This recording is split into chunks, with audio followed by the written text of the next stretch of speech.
최경영의 최강 시사.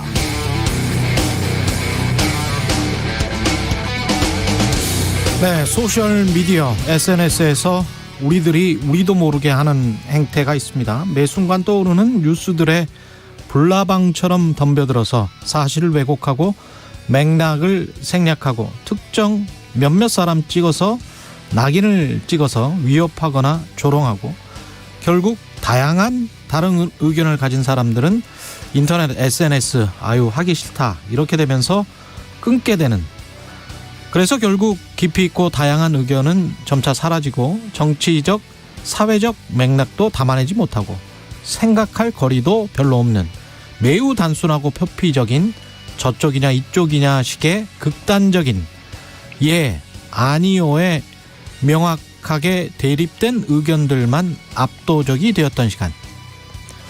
그게 SNS가 발달하면서 미국 민주주의가 멍청해지게 된 지난 10년의 시간이었다. 영어 그대로 번역해드렸습니다. 미국 뉴욕대학 조나단 하이트 교수가 최근 자신의 책 그리고 방송 등에 출연해서 한 말인데요. 어떻게 생각하십니까? 비슷하지 않습니까? 우리도 어떤가요? 비슷하긴 한데 다른 점이 하나 있죠. 한국은 언론도 SNS나 인터넷 댓글들과 비슷한 행태를 보여왔다는 점, 그게 좀 다른 것 같습니다. 네, 안녕하십니까. 4월 29일 세상에 이익이 되는 방송 최경영의 최강시사 출발합니다. 저는 KBS 최경영 기자고요. 최경영의 최강시사 유튜브에 검색하시면 실시간 방송 보실 수 있습니다. 문자 참여는 짧은 문자 50원, 긴 문자 100원이 드는 샵9730 유튜브 콩 어플 많은 이용 부탁드리고요. 오늘 인터뷰 더불어민주당 서울시장 예비후보 김진애 전 의원 만나보고요. 그리고 참여연대 김남근 변호사 만납니다.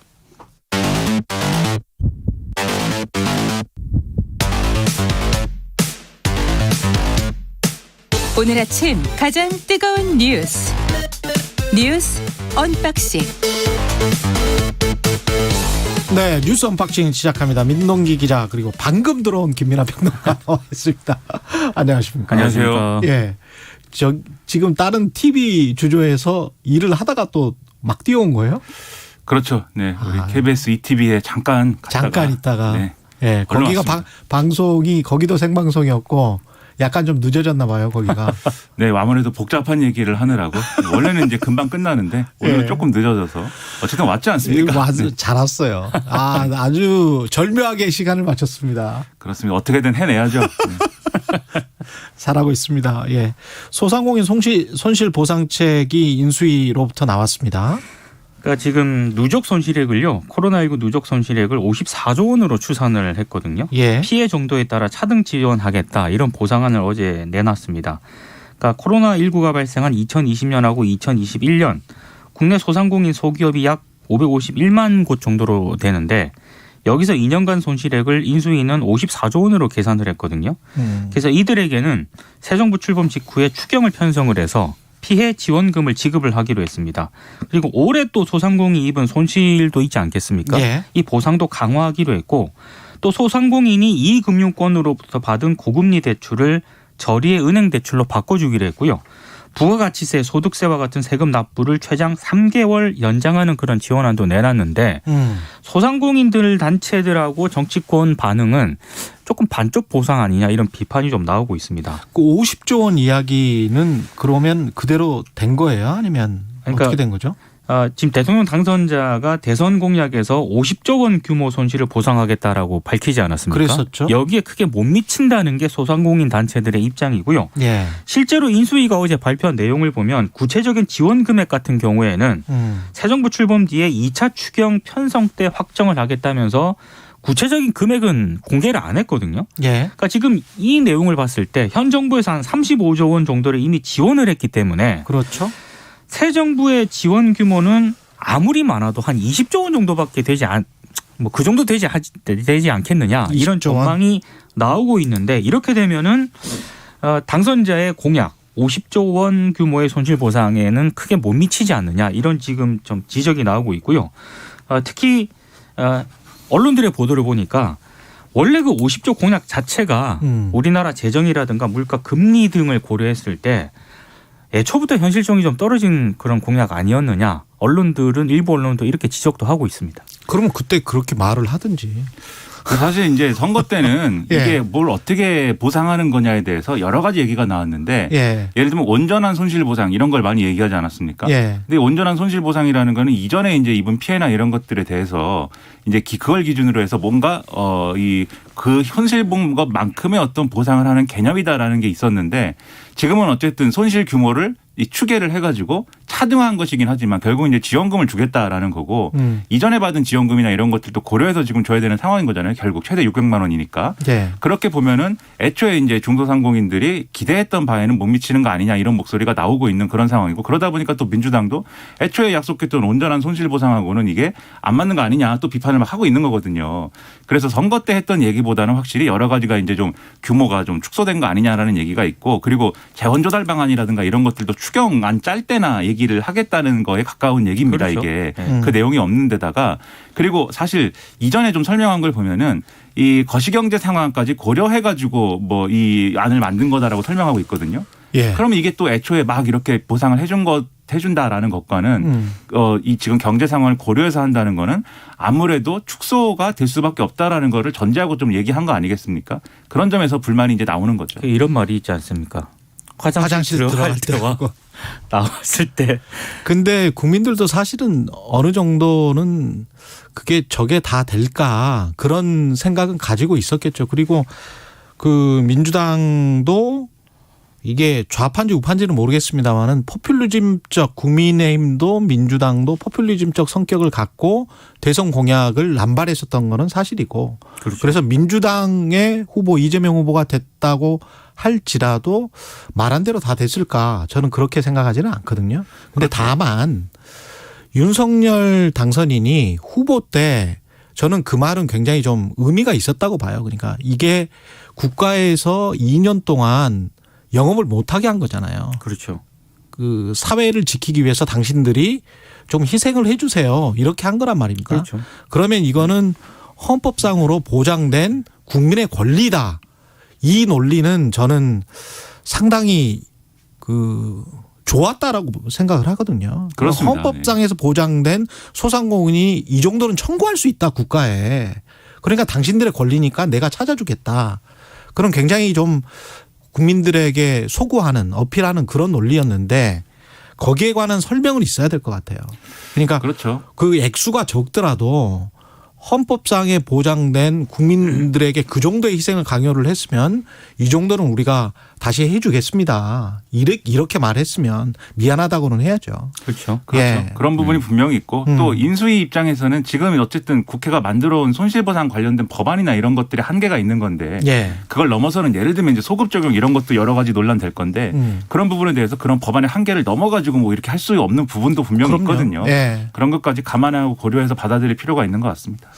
전반적으로 지금 경제 상황이 특히 이제 우크라이나에서 벌어지고 있는 전쟁 때문에 미국도 오늘 아침에 지금 보니까 마이너스 성장입니다. 1.4%가 이렇게 나왔잖아요. 생각보다 너무 장기화되고 있습니다. 너무 장기화되고 네. 있고 더구나 근데 금리는 또 인상해야 되고 그렇죠. 이게 지금 전문가들은 한 1%는 그래도 아무리 전쟁이 있어도 성장을 할 줄 알았는데 마이너스로 나와버리니까 근데 이 곰곰이 보니까 수출이 5.9%가 떨어졌는데 수입이 17.7%가 올랐어요, 미국이. 그러면 국내 총생산이라는 게 국내 소비, 투자 플러스 수출까지는 다 플러스거든요. 국내 기업들이 수출하는 거니까. 거기에서 빼는 게 수입이에요. 그러니까 수입은 크게 올라버리고 수출은 떨어졌으니까 마이너스 성장이 될 수밖에 없는데 수입이 오른 이유는 결국은 에너지 가격, 곡물 가격의 상승 때문에 인플레이션 때문에 이렇게 된 거거든요. 그렇죠. 그러면 이게 답이 나와요. 아무리 미국 경제가 내수 위주의 국내 소비자 위주의 경제라고 할지라도 미국 경제도 이렇게 타격을 받는데 우리는 수출입 비중이 굉장히 높은 나라이기 때문에 조금 좀 걱정스럽습니다. 예. 지금 상황은 별로 안 좋습니다. 예. 분명히. 대비를 잘해야 되는데 예. 최경영의 최강시사에서 많은 대안들을 예. 얘기를 해줘야 됩니다. 예, 예. 그러니까 뭐 경제 상황에 따라서 경제 정책이 바뀌는 건 어쩔 수가 없다고 저도 생각을 합니다. 예. 그거는 뭐 잘 한번 고민을 해봐야 되겠습니다. 윤석열 당선자와 바이든 대통령, 미국 바이든 대통령이 다음 달 21일 정상회담 갖기로 했습니다. 다음 달 바이든 미국 대통령이 20일부터 22일 한국을 방문을 하는데요. 5월 21일에 윤석열 대통령 당선인과 정상회담을 갖습니다. 초고속 정상회담이에요. 그러니까 윤 당선인 취임 이후에 11일 만에 이제 정상회담이 개최가 되는데요. 일단 미 백악관 대변인이 밝힌 내용을 보면 다음 달 12일, 13일 워싱턴에서 열리는 미국과 아세안 특별 정상회의를 포함해서 1년 넘게 이어온 인도태평양 국가들과의 집중적인 외교를 확대하게 될 것이다. 이렇게 얘기를 했거든요. 그러니까 이게 지금 바이든 대통령의 한일 순방 핵심 목표가 결국에는 중국 견제 아니냐 이런 해석이 좀 나오고 있고요. 실제로 동아일보 보도를 보니까 바이든 대통령이 방한 기간 중에 아시아 지역을 향한 공개 연설을 지금 준비를 하고 있다고 하는데 지금 일반 청중을 대상으로 연설할 수 있는 서울 시내 주요 대학 등도 미국 측 답사단이 둘러봤다고 합니다.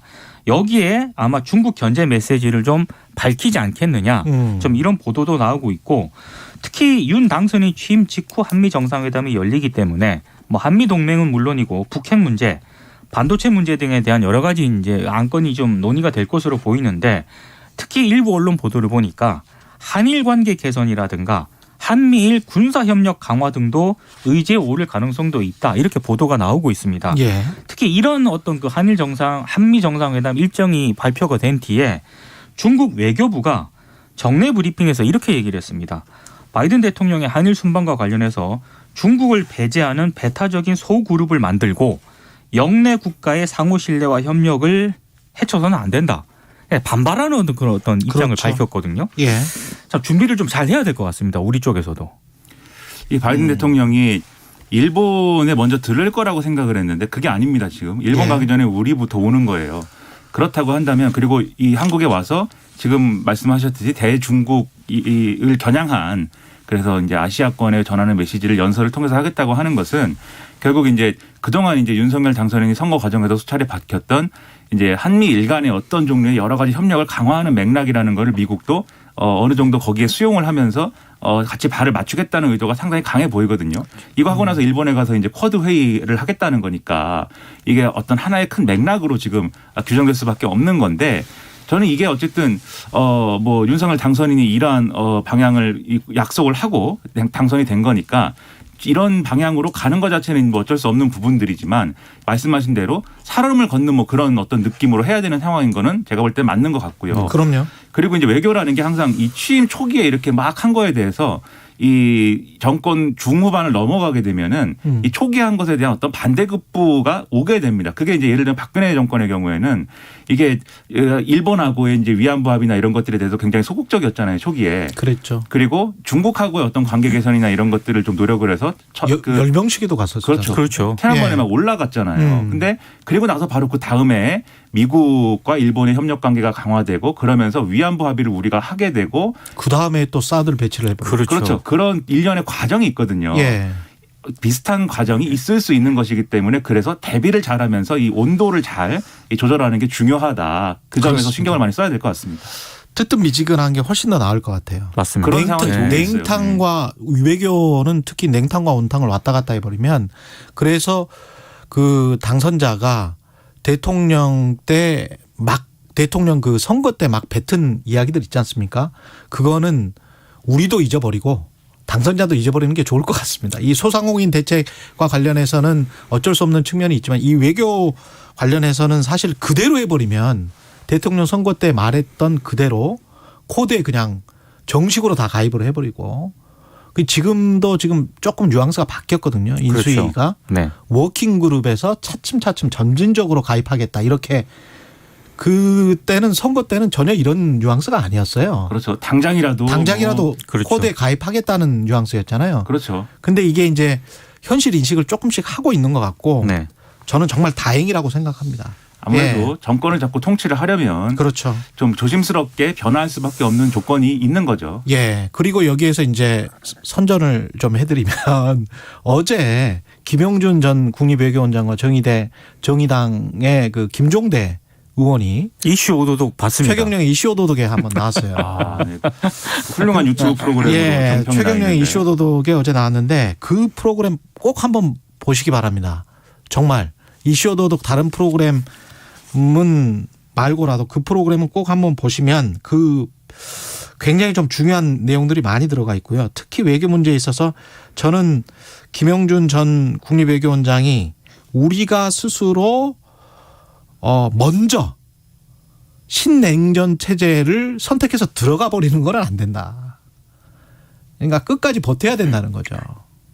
중국과의 관계도 있고 러시아와의 관계도 있고 그러면서 북한이 러시아랑 손잡아서 ICBM을 완전히 완성을 해버리는 단계로 가버리면 한반도에 큰 안보 불안이 올 수가 있기 때문에 우리만 안 좋은 것일 수 있기 때문에 미국에게 좋은 것, 일본에게 좋은 것, 우리에게도 좋은 것인가 그것이 그거는 곰곰이 생각을 해봐야 될 것 같아요. 그렇습니다. 예. 그렇습니다. 그리고 예. 또 세계 정세가 아무튼 급변하고 있는 시기이기도 하기 때문에 그렇죠. 훨씬 더 이제 신중한 어떤 행보가 필요한 거는 맞는 거고 다만 이제 그 신중한 행보가 예. 예를 들면은 뭐 어디랑도 뭐 친하지 않고 또 어디랑도 척지지 않는다 뭐 이런 수준의 어떤 거리두기 뭐 이런 거면은 사실 그것도 또 이후에 여러 가지 이 풍랑에 휩싸일 수가 있는 거여서 그렇죠. 예. 우리의 외교 원칙은 뭐다라는 거를 중심에 놓고 예. 그것이 이제 좀 생산적이고 이제 좀 갈등 유발적으로 되지 않는 방향에서 그렇습니다. 외교 전략 예. 잘 짜야 됩니다.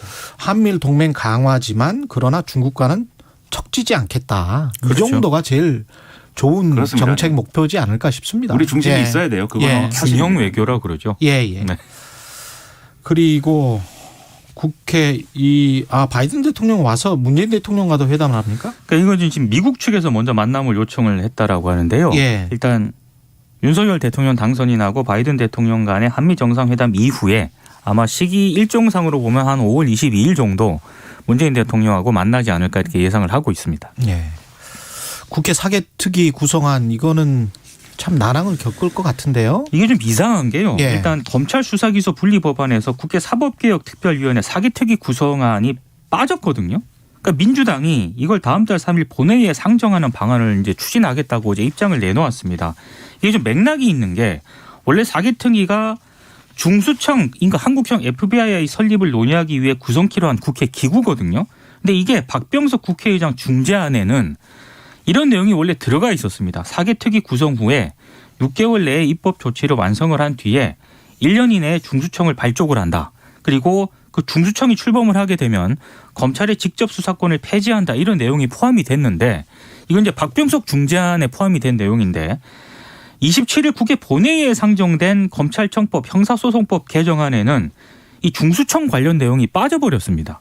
그리고 검찰의 현행 6대 범죄 수사권 가운데 부패 경제 범죄를 1년 6개월 뒤에 폐지하는 그런 내용도 없어졌거든요. 그러니까 지금 만약에 그럼 중수청이 출범을 안 하게 되면은 지금 검찰의 부패 경제 범죄 수사권 폐지는 이게 좀 계속 검찰이 가져가는 거냐 어떻게 되는 거냐 이런 논란이 좀 제기가 됐고 그래서 중수청이 설치될 때까지는 그대로 유지를 할 수밖에 없는 것 아니냐라는 그런 문제 제기가 나왔거든요. 예. 그래서 이제 민주당이 오늘 운영위원회를 열어서 사개특위 구성의 건을 처리하겠다. 이제 이렇게 입장을 밝혔는데 문제는 국민의힘 쪽에서 사개특위 보이콧을 선언을 했거든요. 그러니까 민주당이 그러면 독자적으로 이 구성 추진에 나서겠다고 입장을 밝혔는데 근데 국민의힘이 특위 명단을 제출하지 않으면은요. 특위 구성 자체가 불발되는 것이기 때문에 중수청 논의는 지금 단계에서 표류할 가능성도 있다. 뭐 이런 우려가 나오고 있습니다. 좀 예상됐던 바이기도 한 게 이게 이런 얘기예요. 결국 중수청 관련한 어떤 내용이 지금 이제 국회에서 다루고 있는 법안에 없다라고 하는 거는 그건 일정 부분은 당연할 수밖에 없는 게 이건 법을 따로 만들어야 되는 거거든요. 예를 들면 네. 공수처 설치할 때 공수처법을 만들었듯이 이 중수청 관련한 법안을 만들어야 되는데 그러려면 사개특위의 논의가 필요한 거죠. 다만 그렇죠. 검찰의 수사권이 일정 기간 이후에 중수청 등의 수사기관으로 이관된다라는 점을 검찰청법에 부칙이나 이런 데 넣자라고 하는 논의는 있었는데 이게 민주당이 제가 알기로는 이제 협상 과정에서 민주당이 선거범죄에 대해서 지금은 정의당 안을 수용해 가지고 이 올해 말까지 선거범죄를 다룰 수 있도록 한 거잖아요, 검찰이. 예. 근데 원래는 아예 그냥 선거범죄를 검찰이 다루는 걸로 하고 이걸 그다음에 공직자 범죄는 이 경찰이 다루는 걸로 하고 국민의힘이 이의 제기하는 거에 대해서 이런 방식으로 절충을 하자고 중간에 협상 과정에서 얘기를 했어요. 예. 그리고 대신에 부칙에 중수청 관련 1년 6개월 후에는 확실히 검찰이 직접 수사를 넘기는 방향을 못 박는 내용을 넣자라고 했는데 국민의힘이 이걸 이제 거부한 겁니다. 1년 6개월 후에 있는데 그러면 중수청이 생겨 있을지 어떻게 알겠느냐. 그리고 그때 가서 뭐 안 생겨 있으면 그게 더 애매한 상황이 되기 때문에 예. 그건 이제 받지 않겠다라고 해서 그래서 지금 법안에 그 내용이 없는 거거든요. 그래서 이런 사정이 있으면은 사실 사개특위의 논의가 성실하게 진행이 돼가지고 후속 입법을 잘 해야 될 필요성이 있을 텐데 국민의힘 주장은 이런 얘기예요. 민주당이 이것을 자신들의 동의 없이 어쨌든 지금 법안 처리를 밀어붙이고 강행 처리하고 있기 때문에 박병석 국회의장하고 이 중재안에 합의를 했던 그 정치적 합의는 이제 무효가 된 거다. 네. 그렇죠. 그래서 사개특위에 협력할 이유도 없다. 이런 논리이기 때문에 아마도 논의가 필요할 건데 그런데 만약에 이 법안 처리가 종료되고 나서 검찰청법하고 형사소송법하고 종료되고 나서 일정 기간 뭐 예를 들면 지방선거를 거친다든지 일정 기간의 어떤 정치적 국면이 지나고 나면 어쨌든 이거 어떻게 할 거냐라는 거는 현안이 될 수밖에 없는 거고 예. 결국에는 이제 뭔가 후속 입법을 해야 되거든요. 그럴 경우에 그러면 이 국민의힘 입장에서는 사개특위에 참여를 할 수밖에 없는 상황도 있을 건데 예. 다만 우리가 안 하기로 했던 걸 하는 것이기 때문에 또 여러 가지 또 협상이나 이런 것들에 있어서는 국민의힘이 우위를 가질 수 있는 부분이 있다라는 기대도 있고 이런 여러 가지 수를 지금 고려하고 있을 것이라고 생각을 합니다. 그리고 장관 후보자들 관련된 의혹은 계속 나오네요. 김인철 후보자 의혹이 또 나왔는데요. 예. 한국외대 총장 재직 시절 때 해외 출장 일부에 장남과 동행한 정황이 있다는 의혹이 제기가 됐습니다. 이건 권인숙 더불어민주당 의원이 제기한 의혹인데 2016년 2월 9일 미국으로 출국해서 동문 모임 등 해외 출장 일정을 소화를 했는데 이 2월 17일에 귀국을 했거든요. 근데 출입국 기록을 보니까 당시 한국외대 재학 중이었던 이 김 후보자 장남도 김 후보자와 같은 날에 미국으로 출국을 했다가 하루 일찍 귀국을 했습니다. 예. 해외 출장 중 숙소라든가 기타 경비를 아들이 함께 사용했는지 여부는 아직 확인이 안 됐다라고 하는데 이게 왜 확인이 안 됐냐면 김 후보자나 한국외대 쪽에서 출장 상세 내역과 지출 증빙 서류를 제출 안 했다라고 합니다. 그리고 또 의혹이 제기가 되는 게 김인철 후보자가 2016년과 2017년 연말에 2해 연속 한국외대에 별도 휴가 신청서를 내지 않고 일본에 다녀왔는데요. 예. 역시 공교롭게도 김 후보자 장남도 같은 날짜에 일본에 다녀온 것으로 확인이 됐습니다. 근데 이 김 후보자가 일본에 다녀온 기간에는 법정 근무일이 포함이 돼서 예. 무단 결근을 한 것 아니냐는 의혹까지 제기가 되는데요. 여기에 대해서 인사청문회 준비단은 출국은 장남과 함께 했는데 아들은 개인 볼 일이 있어서 자비로 미국을 방문을 했다. 그리고 미국 도착 후에는 따로 움직였다 이렇게 해명을 했고 두 차례 연말 일본행에 대해서는 한국외대 학교법인 이사장에게 사전 휴가 신청 후에 자비로 가족 여행을 다녀왔고 복무 규정을 위반하지는 않았다. 이렇게 해명을 하고는 있습니다. 그러니까 이 여행을 뭐 가기는 가족이랑 같이 갔는데 가서부터는 나는 어쨌든 공무 수행을 하고 이 가족은 뭐 그냥 알아서 자기들 돈으로 이제 한 것이다.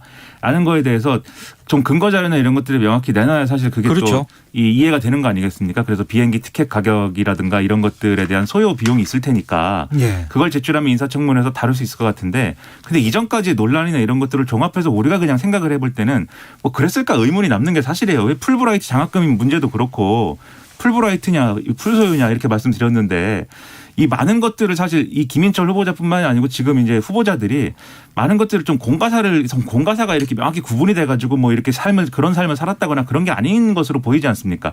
이해충돌, 이해상충 얘기를 너무 많이 했기 때문에 또 법인카드 이런 의혹도 이미 제기가 된 상황입니다. 근데 우리나라 성층권에 계시는 분들의 성층권 다시 있는, 구름 위에 있는 분들의 법인카드 문제도 그렇고 공공기관장이건 누구건 법인카드 문제도 그렇고 이 교수들 특히 유명 대학 교수들의 국제학회 또는 세미나 뭐 각종 뭐 해외 나갈 일이 많거든요. 근데 거기에 가족을 동반하는 경우를 제 주변에서 너무 많이 봤습니다. 아 주변에 교수님들이 많이 너무 많이 봤습니다. 야. 이거는 그거를 사비로 하지는 않죠. 그런 교수님들이 그 호텔에 가가지고 그걸 완전히 구별해서 당신은 다른 호텔에 또는 다른 호실에 묵고 나는 여기에 묵고 그래서 저거는 내가 내 카드로 지급하고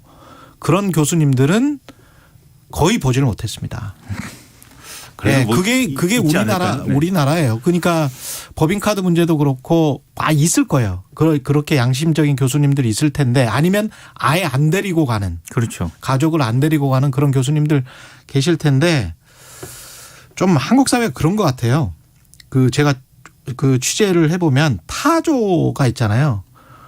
뭐 부끄러워서 그런지는 모르겠지만 모래에 그 막 눈을 감추면서 안 보이지 뭐 이렇게 하는 거잖아요.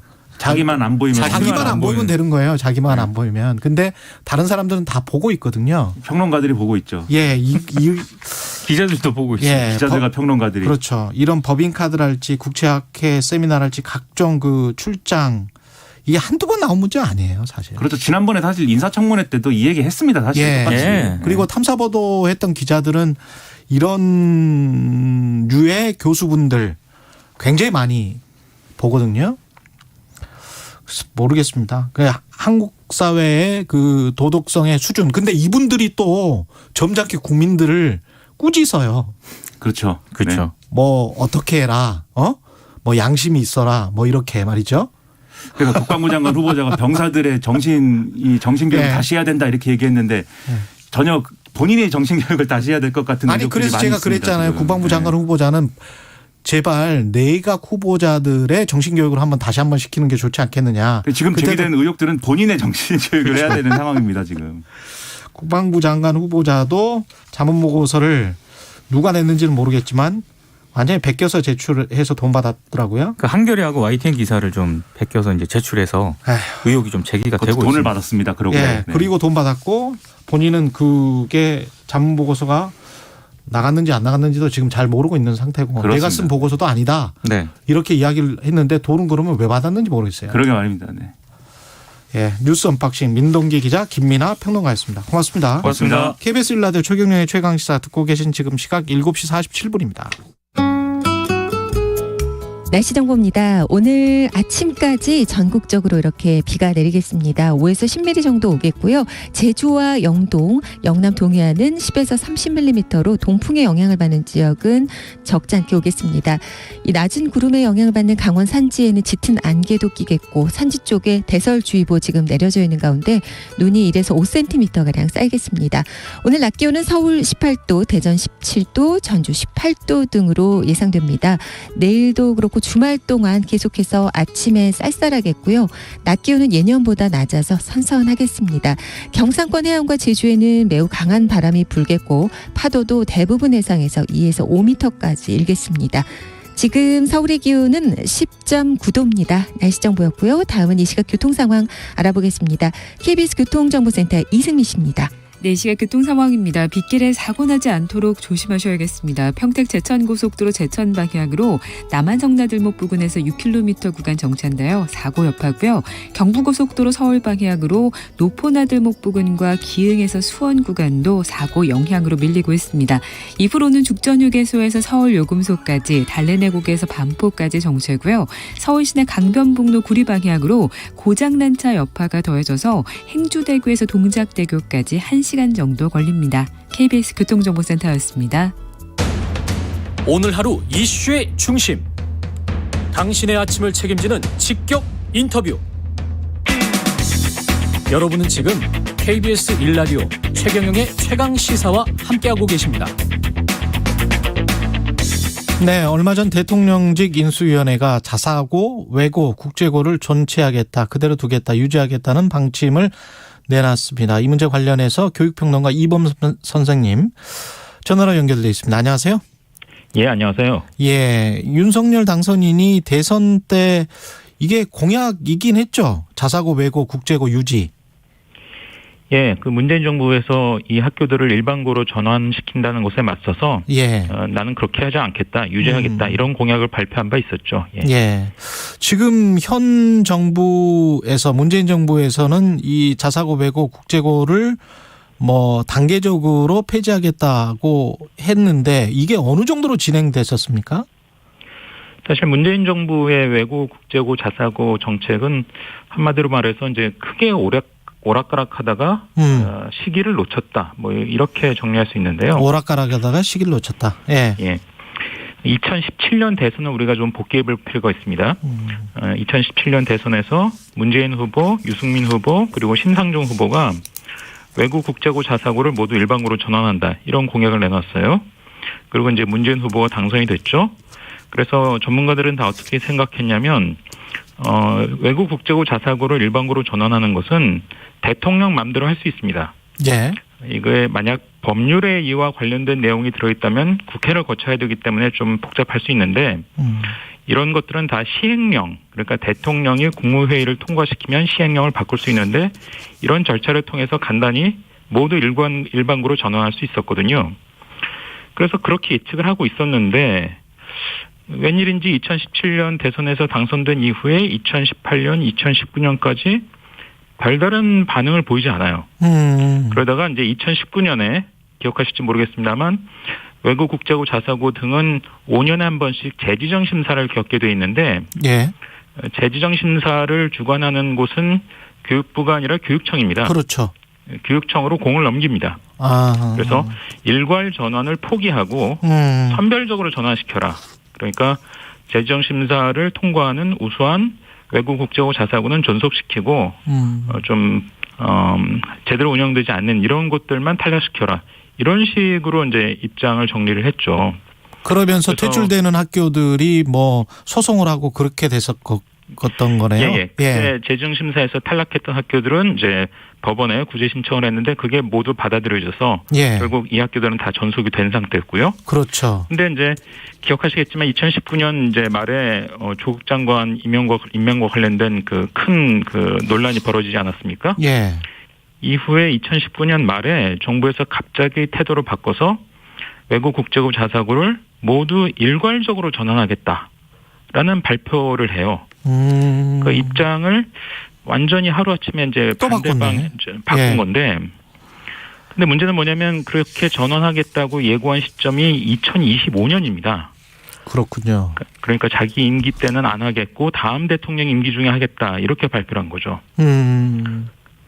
그런데 좀 전에 말씀드렸다시피 어차피 이게 대통령 뜻에 의해서 시행령을 바꾸면 되는 제도 아닙니까? 그렇죠. 그러니까 다음 대통령이 민주당 쪽에서 계속 되는 상황이라면은 뭐 현 정부의 되겠지만. 일반고 전환 정책이 실행이 되겠지만 반대쪽 후보가 되는 상황이라면 어찌 될지 알 수 없는 상황이었고 뭐 지금 그런 상황이 벌어지고 있는 것이죠. 예. 그러면 법원의 판단도 그렇고 당선인의 생각도 그렇다면 이거는 존치가 되겠습니다. 그죠? 자사고 외국 국제고는.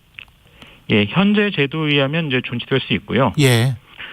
다만 이제 한 가지 변수가 있다면 이제 지금 국회에서 다수당이 민주당 아닙니까? 예. 이게 이제 대통령령으로 이제 일반고 전환을 막겠다. 이렇게 하면 즉 시행령으로 막겠다. 이렇게 하면 시행령보다 더 상위에 있는 법률을 통해서 이것을 또 전환하겠다. 이렇게 이제 시도할 가능성이 있고 그래서 이게 결국 다 이제 정치적인 논란하고 맞물리면서 상당히 오랜 시간 동안 이제 이 진통이 이어질 가능성이 있는 상황입니다. 이게 논란이 되는 게 이제 고교 서열화, 과열 경쟁, 사회적 위화감 조성 뭐 이렇게 이제 반대하시는 분들은 그렇게 이야기를 하고 이렇게 폐지를 하면 엘리트 교육이 망가져서 국가 경쟁력이 떨어진다. 이렇게 생각하시는 분들도 있고 어떻게 보십니까? 사실 이건 양면성이 있는 것이고 어느 누구라도 다 한마디씩 자기 입장을 이제 피력할 수 있는 이런 이제 주제인데요. 재미있는 거는 여론조사입니다. 여론조사를 해보면 우리는 이제 흔히 이제 일반고로 일괄 전환하는 것은 너무 가혹한 조치다. 또 다양성을 너무 훼손한다. 이런 또 일반고가 또 이제 너무 좀 그 예전과 달리 좀 심지어 황폐해졌다 이런 표현을 이제 듣기도 하고 제 기능을 못 하고 있다 이런 지적들이 많으니까 이런 그 외국 국제고 자사고를 이제 존속시키라는 여론이 더 높을 것이다 이렇게 생각하기 쉬운데요. 실제 여론조사는 반대입니다. 아 그래요? 가장 최근 여론조사는 없습니다만 이제 외국 국제고 자사고 이제 전환과 관련된 논란이 불거졌던 2019년 여론조사를 보면 여러 번의 조사가 있었는데 대략 50대 40 내지는 55대 35로 모두 일반고로 전환시켜라 이쪽 여론이 더 우세해요. 그리고 이제 국책 연구기관인 한국교육개발원에서도 매년 이제 교육 여론조사라는 걸 하는데 여기에는 조금 더 추상적으로 고교 평준화에 대해서 찬성하느냐 이런 문항이 있습니다. 가장 최근 조사가 2016년에 있었는데요. 찬성이 65%, 반대가 21%. 그러니까 이른바 이제 여론주도층이라고 하는 것은 상대적으로 좀 소득 수준도 어느 정도 되고 학력도 좀 높고 이런 집단인 경우가 많은데 이것과 국민들의 평균 여론이 조금 괴리돼 있다는 거죠. 예. 평균적인 여론은 좀 고교가 서열화되고 경쟁이 과열되는 걸 막기 위해서 일방으로 전환시켜라. 이런 여론이 조금 더 우세하다라고 볼 수 있는 것 같습니다. 시간이 너무 없어서 짧게 그 새 정부에 바라는 어떤 주문 같은 거 교육 정책과 관련해서 이거는 뭐 어떻게 생각하세요? 한 10초, 20초밖에 안 남았는데 죄송합니다. 안철수 후보가 2012년과 17년 대선에서 예. 외국 국제고 자사고를 유지하되 선지원 추천만 허용하자 이런 그 공약을 낸 적이 있어요. 예. 이걸 좀 다시 들여다볼 필요가 있습니다. 그러면 고교의 다양성도 어느 정도 살리면서 보장하고 경쟁을 좀 막을 수 있는 이런 방법이 될 수 있지 않을까 이렇게 생각됩니다. 선지점 추첨제 이범 교육평론가였습니다. 고맙습니다. 예, 감사합니다.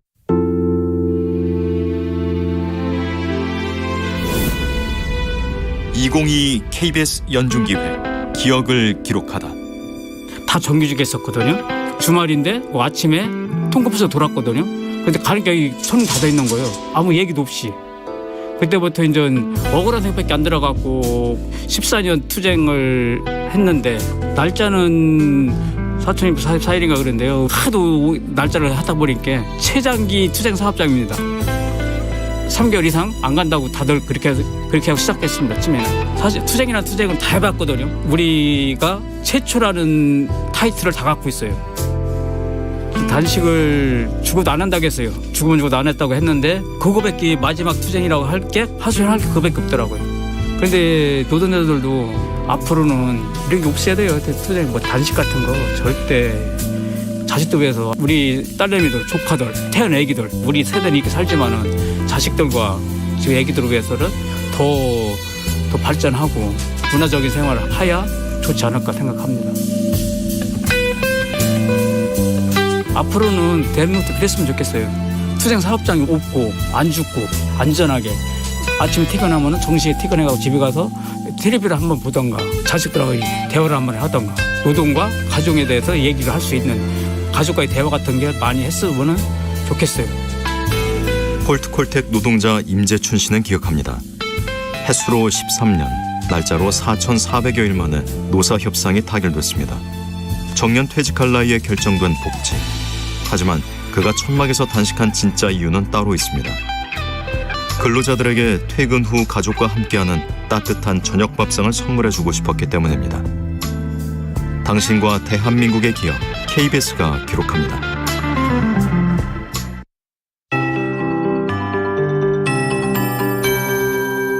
KBS 58분 날씨. 전국적으로 비가 약하게 내리고 있습니다. 옷차림 따뜻하게 하셔야겠습니다. 기온도 서울이 9.4도까지 떨어져 있습니다. 이렇게 아침에 부쩍 쌀쌀해졌고요. 바람까지 가세하고 있습니다. 주말 동안 이렇게 찬 공기의 영향을 받아서 아침 기온이 예년 수준을 유지하겠습니다. 서울 기준 내일은 10도, 모레는 8도로 내려가겠습니다. 주말 휴일은 대신 날씨는 좋다고 할 만큼 화창한 날씨가 전개되겠고요. 일교차는 크겠습니다.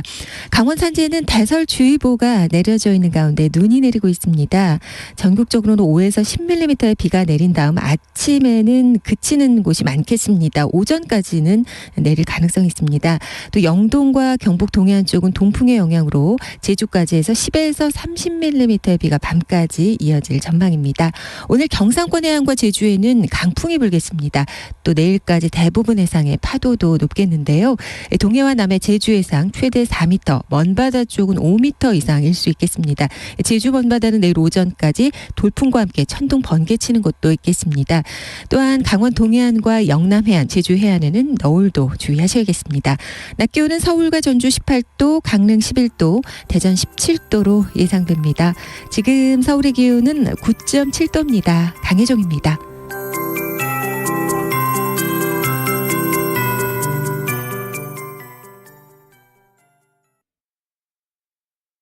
정성을 다하는 국민의 방송 KBS가 8시를 알려드립니다.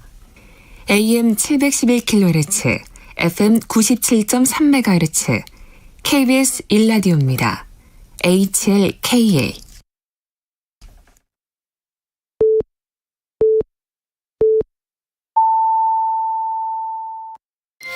KBS 1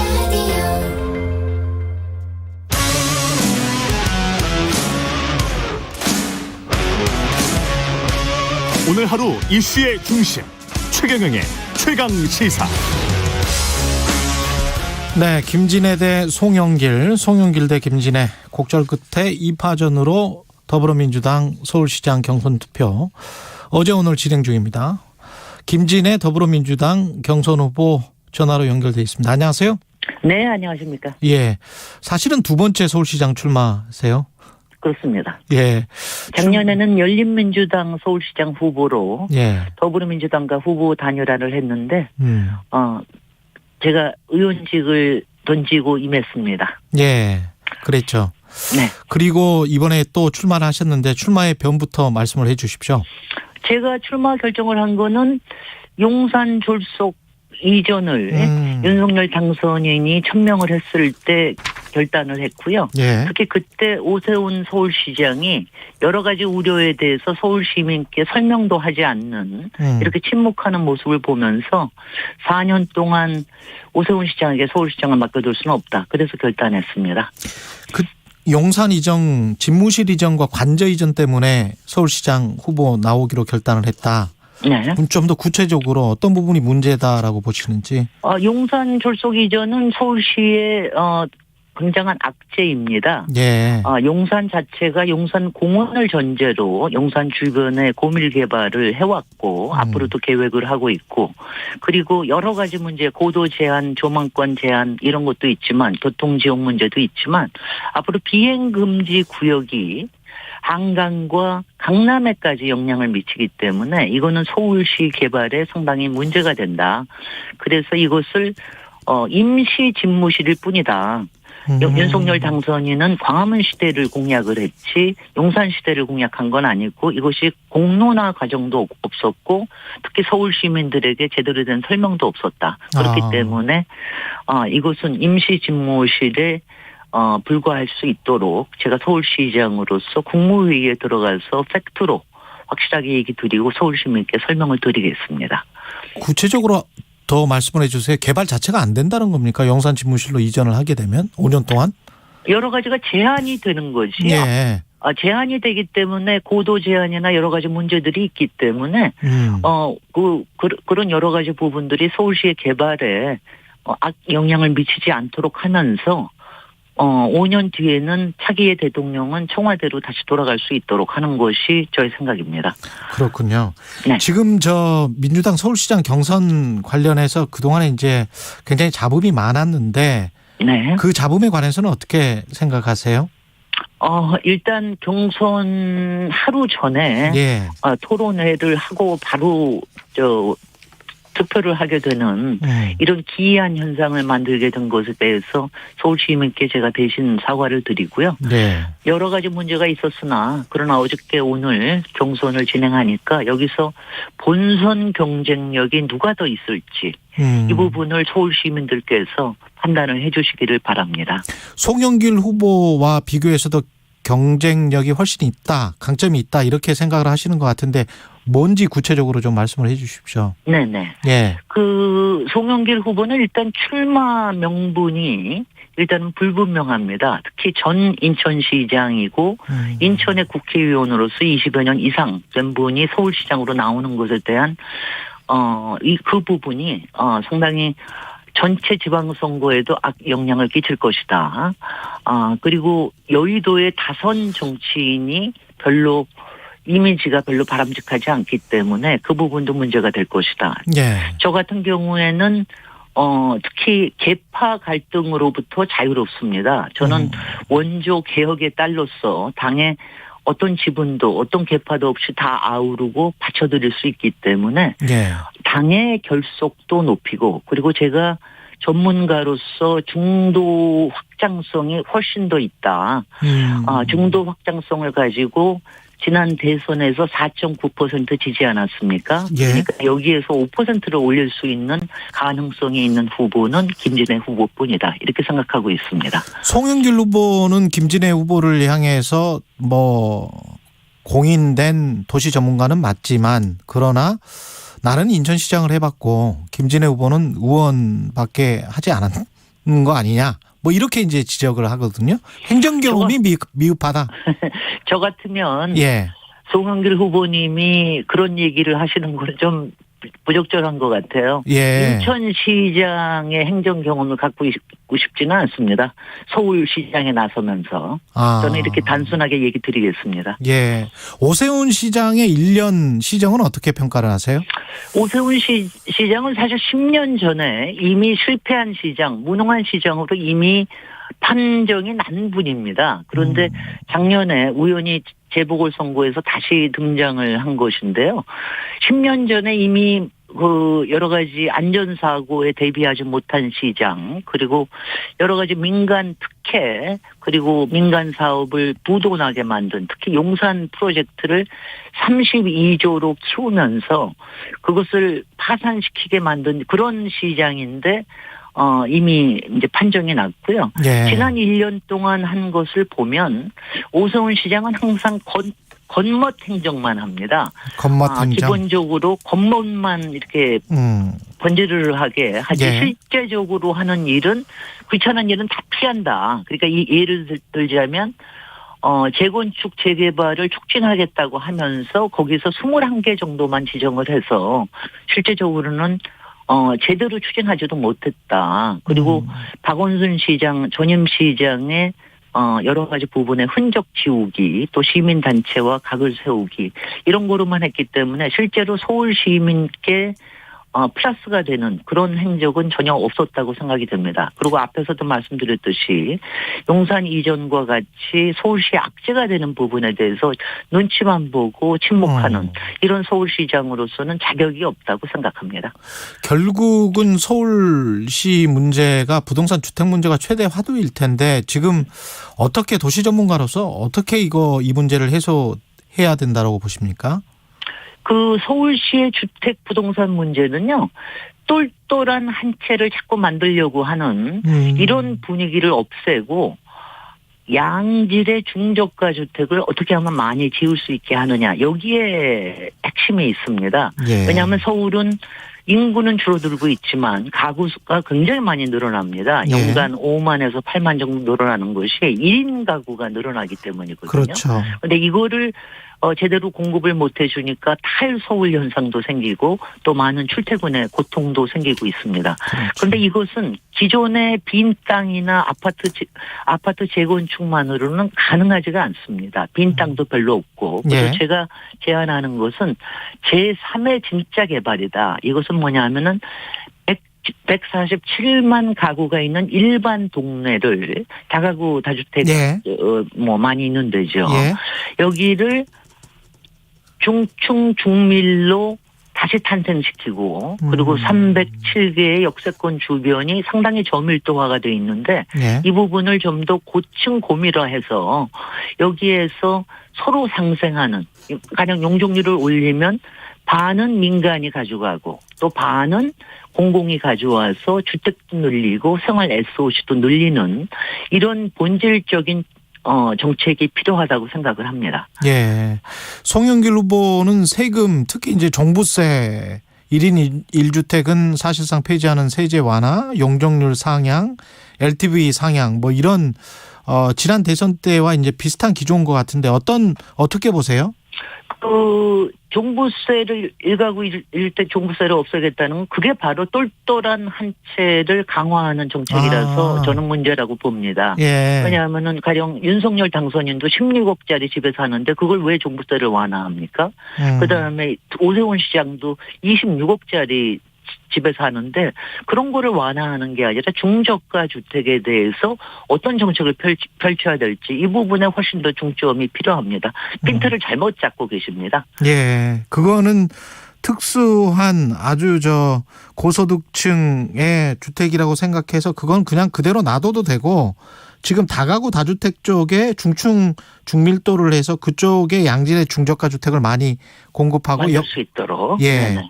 그게 훨씬 더 효과적인 서울의 주택 부족 문제 그리고 부동산 문제를 해결할 수 있는 방법입니다. 작년에 출마하실 때 왜 미드타운 플러스 뭐 10분 동네 이런 구호가 있었잖아요. 네네. 이거는 지금도 유효한가요? 네.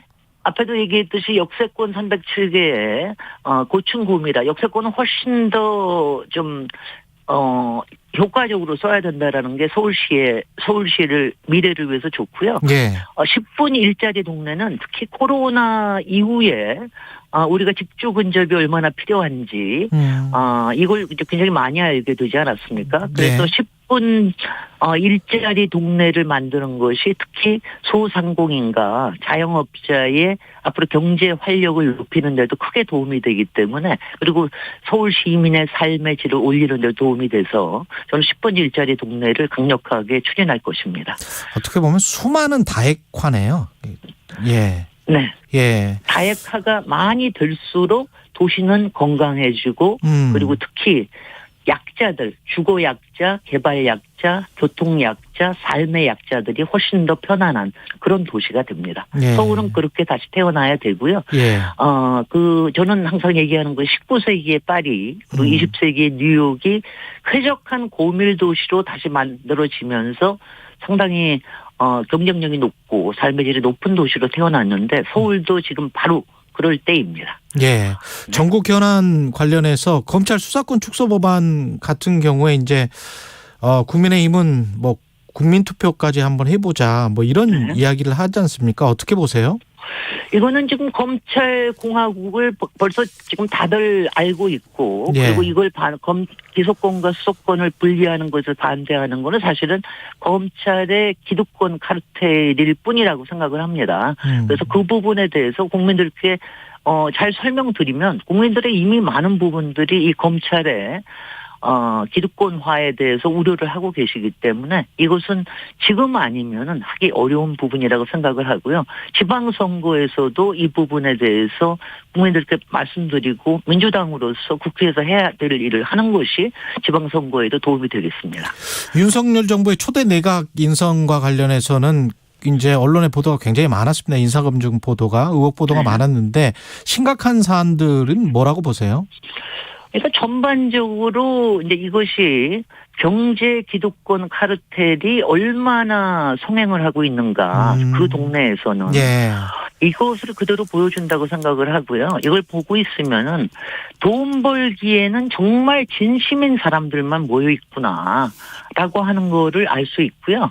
거기에 자녀 특혜, 그리고 뭐 법카 불법 사용 뭐 이런 것뿐만이 아니라 여러 가지 부분들이 본인들의 권력과 기득권을 위해서는 어떤 일도 하는 사람들이다. 그런 사람들이 이렇게 내각에 등용이 되고 내로남불에 이런 사람들이 등용이 되면 앞으로 그 윤석열 정부의 미래가 상당히 어둡다고 생각을 합니다. 예. 마지막으로 내가 서울시장이 되면 이런 서울을 만들겠다. 이래서 꼭 김진애가 돼야 된다. 할 말씀해 주십시오. 제 공약이 진짜 서울 진짜 일꾼입니다. 진짜 제대로 된 서울의 미래를 위해서 제대로 일할 사람을 뽑아야 되고요. 꼭 본질적인 문제를 건드리면서 서울의 주택 부동산 문제, 그리고 메가시티 서울로서의 서울의 새로운 성장, 이것을 가능하게 할 수 있는 이런 후보를 뽑아주시기 바라고요. 여기서 역전 드라마가 일어나야, 그래야 서울시장도 가능성이 있고 전체 지방선거에도 가능성이 있다는 것을 말씀드리고 싶습니다. 네, 김진애 더불어민주당 서울시장 경선 후보였습니다. 고맙습니다. 네, 감사합니다. 공정, 공익, 그리고 균형. 한 발짝 더 들어간다. 세상에 이익이 되는 방송. 최경영의 최강시사.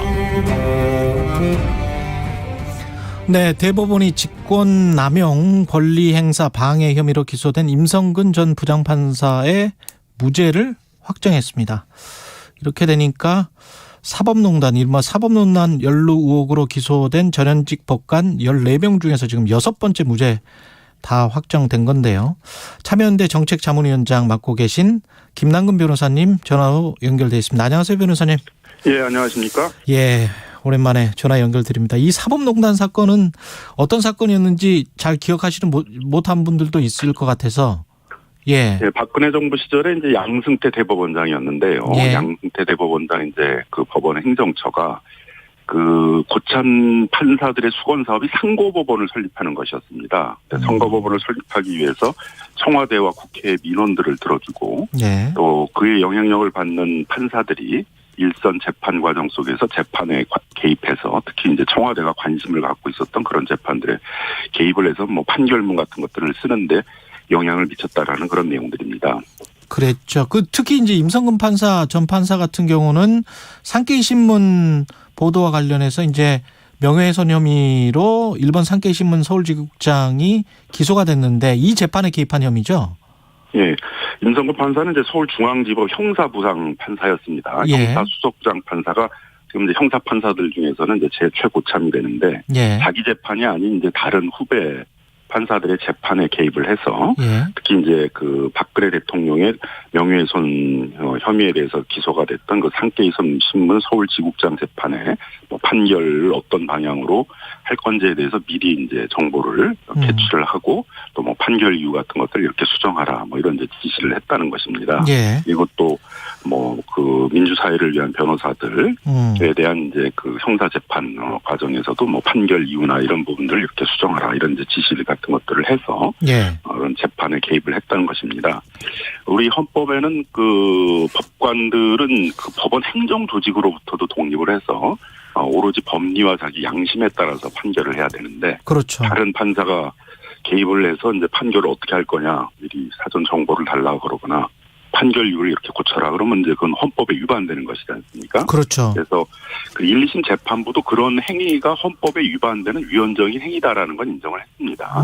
근데 다만 이제 현재에 있어서의 직권남용죄는 그 형사 처벌 조항으로는 처벌할 수 없다라는 판결을 한 것이죠. 근데 이게 잘 이해가 안 되더라고요. 들을 때마다 예. 팩트는 맞다. 그래서 재판 개입을 했다. 판결 수정하라고 했다. 그래서 이 팩트를 다 확인을 했어요. 법원에서. 그리고 이게 위헌적 행위다. 법관의 독립성을 침해한다. 근데 직권남용으로 처벌할 수는 없다. 이게 논리적으로 이해가 잘 안 돼서요. 그렇죠. 일반인의 이제 법 감정이나 법상식이 좀 어긋나죠. 예. 그러니까 직권남용죄가 되려면 먼저 그 직무 권한이 있어야 됩니다. 예. 근데 그 직무 권한을 부정하게, 부당하게 이용해서 이제 남용이라고 그러는데요. 남용해서 이제 후배 뭐 판사나 부하 직원들에게 의무 없는 일을 이제 시켜야 되거든요. 뭐 의무 예. 없는 이제 판결문을 고치라거나 이런 걸 이제 시켰다는 것인데 문제는 직무 권한이 있어야 되거든요. 예. 근데 아무리 선배 판사다, 뭐 형사 수석 부장이다 하더라도 그 다른 판사한테 이렇게 재판 판결문을 고쳐라라는 그런 권한은 없잖아요. 그건 헌법에 위반되는 거니까 그렇죠. 그런 권한을 또 당연히 인정할 수 없지 없겠죠. 않습니까? 예. 그러니까 권한이 없는 거를 했기 때문에 권한이 있는 걸 부당하게 이용해서 한 경우에만 직권남용죄가 되는데 권한이 없는 것을 자기가 지시를 했기 때문에 이제 직권남용죄가 안 된다는 것입니다. 그러면 법조문이 없기 때문에 예. 그러니까 국민들의 입장에서 보게 되면 권한도 없는 사람이 또 부당하게 지휘를 했다. 뭐 인사권이나 행정적인 지휘권을 갖고 있다는 그 지위를 이용해 가지고 그렇죠. 그걸 어떻게 되는 거예요? 예. 지시를 했다 그러면 죄질은 더 나쁜 거 아닙니까? 예. 더 엄하게 처벌을 해야 되는데 문제는 이제 그런 소위 지위남용죄라는 게 우리 형법에 없다는 거죠.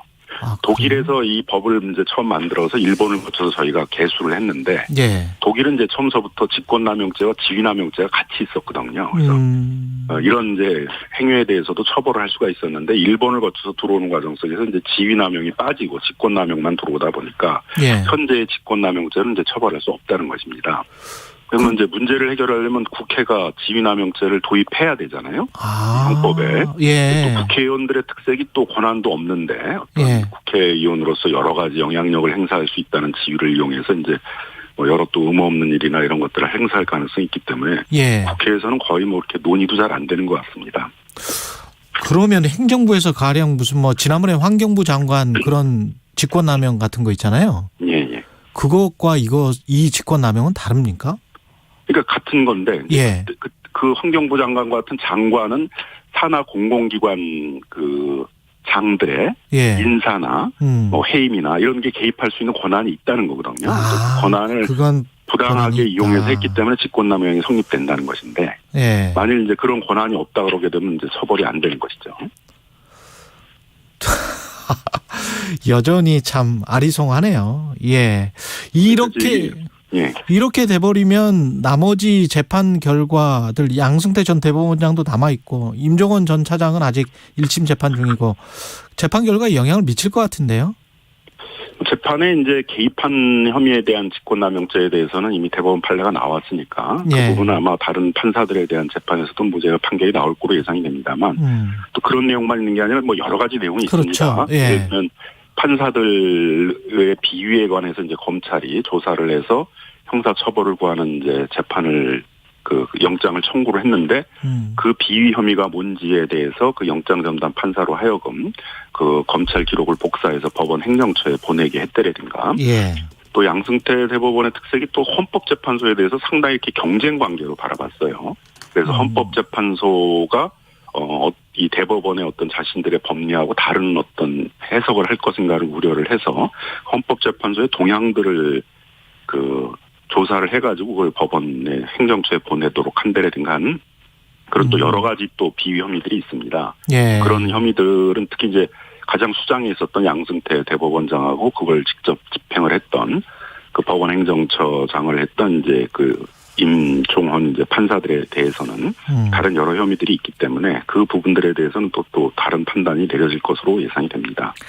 근데 쭉 듣다 보면 그 검사들이 왜 그 어디 가서 뭐 99만 원 세트 먹고 다른 검사들 거 기소 안 하고 그렇게 대충 넘어간 것들 그 나름대로 논리는 있었단 말이죠. 99만 원을 만든 논리도 있고 그렇게 해서 법적으로 문제가 안 된다 뭐 이런 식으로 빠져나가고 판사들은 또 이게 이렇게 안 돼 있으니 직권남용이라는 게 그 이 직권이라는 거는 없으니 법에 그래서 직권남용죄가 안 된다.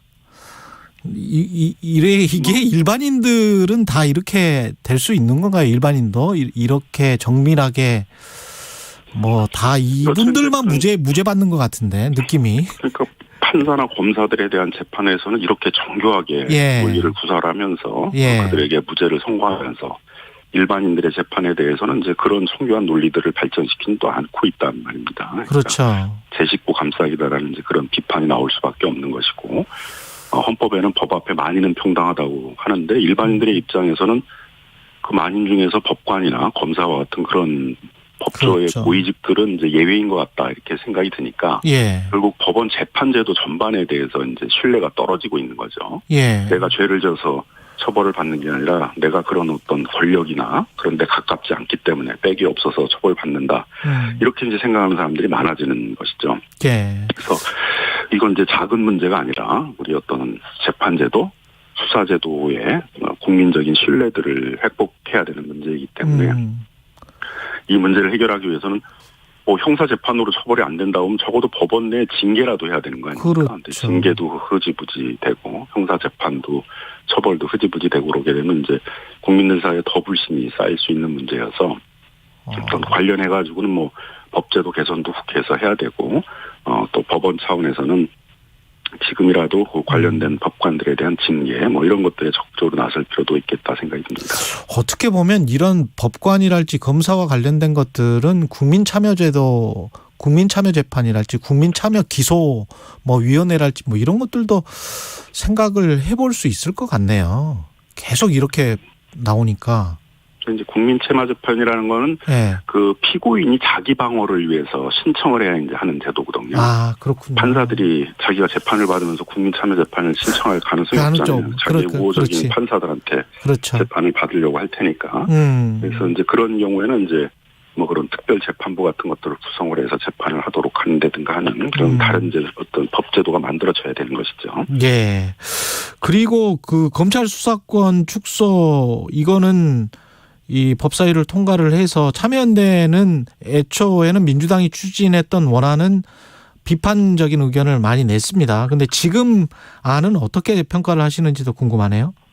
참여연대나 민반이 이제 처음에 추진하는 것에 대해서 여러 우려를 제기했던 것들은 검찰과 경찰 사이에 있어서의 그 수사와 기소의 분리라는 것들은 일정한 로드맵을 갖고 해야 되는 거거든요. 예. 검찰의 수사권을 박탈하면 되는 것이 아니라 검찰의 수사권이 경찰이나 아니면 한국형 뭐 FBI를 성립한다면 한국형 FBI 이렇게 이전해 가야 되는 것이고 그 경찰과 검찰은 조직적으로는 분리돼 있지만 서로 협력 관계를 해야 되는 것이거든요. 예. 사건마다 다양한 협력 프로그램이 있어야 되는 것인데 예.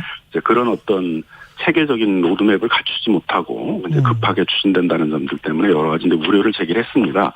근데 박병석 이제 그 국회의장에는 중재안에는 이제 저희들이 우려하는 내용들이 포함되어 있거든요.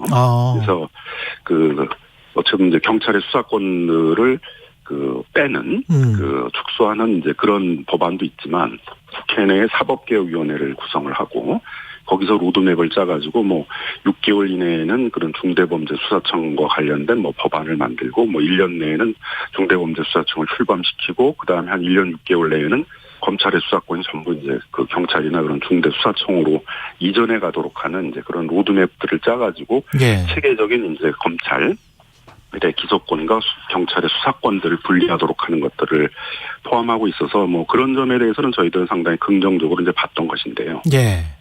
근데 국민의힘 같은 경우는 지금 합의했던 안을 번복을 했고 국회 사개특위도 보이콧을 지금 하고 있는 상황이란 말이죠. 이렇게 되면은 이 제대로 뭐 중수청이든 뭐든 이 관련돼서 이 두 가지 법안이 완벽하게 입법화가 될까? 1년 반 뭐 그 이후에라도 어떻게 보세요? 그래서 다시 또 우려가 되고 있는 거죠. 예. 유난히 이렇게 검찰개혁의 내용에 대해서만 이렇게 정략적으로 각 정당들이 접근하는지에 대해서 이제 상당히 좀 우려되는 점이 있는데요. 예. 아마 처음에는 그런 이제 내용 자체에 대해서는 뭐 긍정점이 있기 때문에 국민의힘 측에서도 뭐 합의를 하지 않았을까 저는 그렇게 이제 생각이 드는데 뭐 상당히 선거 뭐 이런 것들을 생각을 하면서 좀 정략적으로 그 합의를 깨는 것이 아닌가 이렇게 생각이 들고 그렇게 해서 어쨌든 그 로드맵에 따라서 검찰 경찰 개혁들이 이루어지지 않는다면 결국 그 피해들은 국민들한테 돌아갈 수 있는 것이기 때문에 예. 국민적 비판들이 있게 되지 않겠나 생각을 합니다. 이 국민투표에 한번 붙여보자. 인수위 쪽 당선인 비서실장 그렇게 이야기하는데 어떻게 보십니까? 헌법에 있어서 국민투표는 이제 외교 국방이나 그 중대한 이제 국정 사안에 대해서 예. 국민투표에 붙일 수 있는 것이거든요. 근데 이건 뭐 사안 자체가 안 되지 않습니까? 뭐 개별 법안 자체에 대해서 죄다 국회를 서로 합의를 못 보니까 국민투표에 붙인다 그러게 되면 그거는 이제 상권분립의 원칙을 정한 우리 헌법 질서에도 어긋나는 것이어서 안 된다는 걸 알면서도 이제 이런 국민투표에 붙인다라는 주장을 하는 것 같아요. 예. 그런 점에서도 이 문제를 좀 정략적으로 너무 접근하고 있다. 문제를 해결하는 게 아니라 이 문제를 가지고 정치적으로 유리하냐 불리하냐 이런 입장에서 접근하고 있는 것이 아닌가 이렇게 생각이 듭니다. 한동훈 법무부 장관 후보자 같은 경우도 이 검찰 수사권 축소 관련해서 직업윤리와 양심의 문제다. 그래서 나는 계속 반대한다. 뭐 이렇게 입장 표명을 했는데 어떻게 보십니까? 관련해서 또 한동훈 후보자는 뭐 여러 가지 불법 의혹들이 있어요. 게다가 이제 엄마로부터 뭐 증여받은 게 아니냐 그런 의혹들도 있고 아파트. 예. 근데 두 가지 점이 있는 것 같습니다. 예. 우리나라에 있는 검사들만 유독 이렇게 수사 권한을 꼭 쥐고 있으려고 하는 좀 특색이 있는데요. 다른 나라 검사들은 그렇지는 않거든요.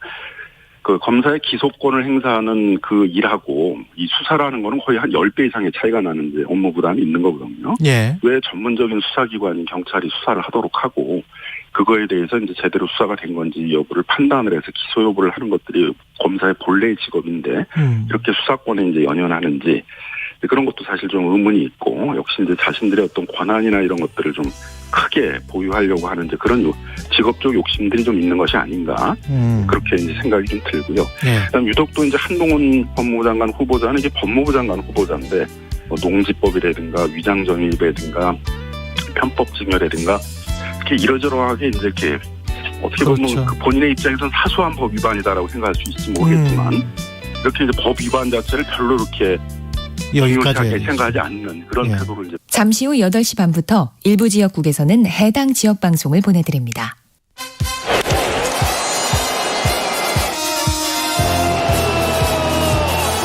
경제에 관한 궁금증을 시원하게 날려드립니다. 대한민국 최고의 경제 전문가만 출연합니다. 재미와 정보, 지식까지 다 잡는 홍사훈의 경제쇼. 오후 4시 5분에 함께 하시죠.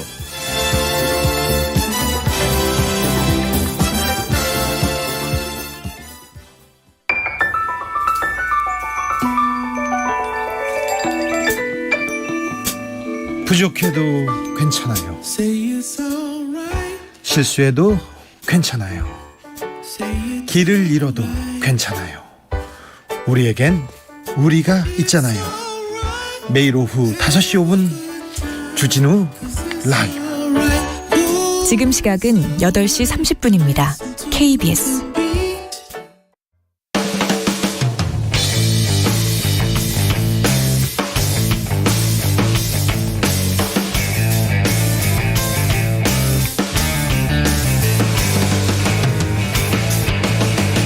최경영의 최강 시사.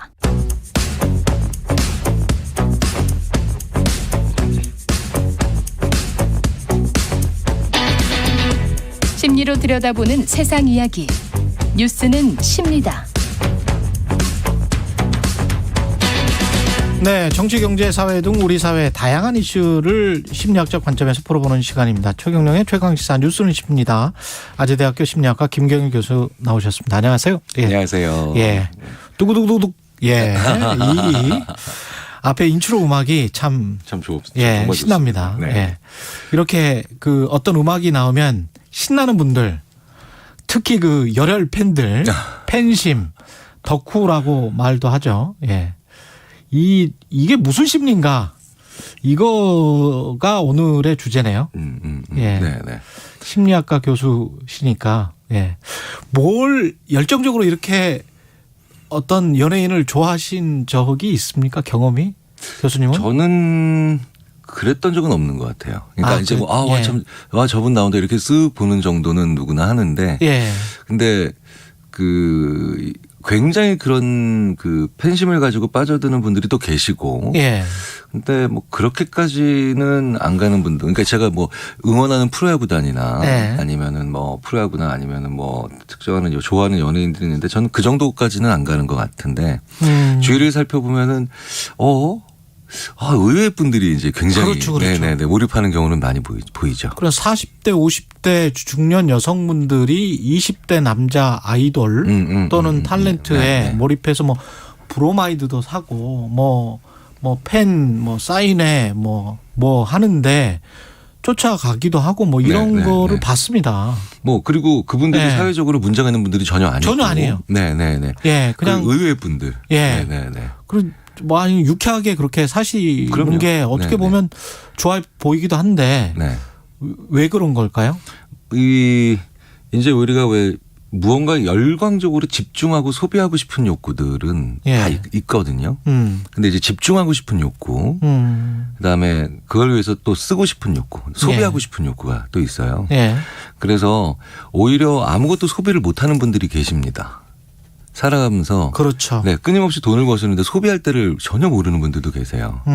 그래서 사람한테는 벌고 싶은 욕구, 그다음에 쉬고 싶은 욕구만 있는 게 아니라 오히려 정신을 집중하고 싶은 욕구, 그다음에 관심을 모으고 싶은 욕구, 그다음에 소비하고 싶은 욕구, 심지어 그것 때문에 움직이고 싶은 욕구들이 다 있죠.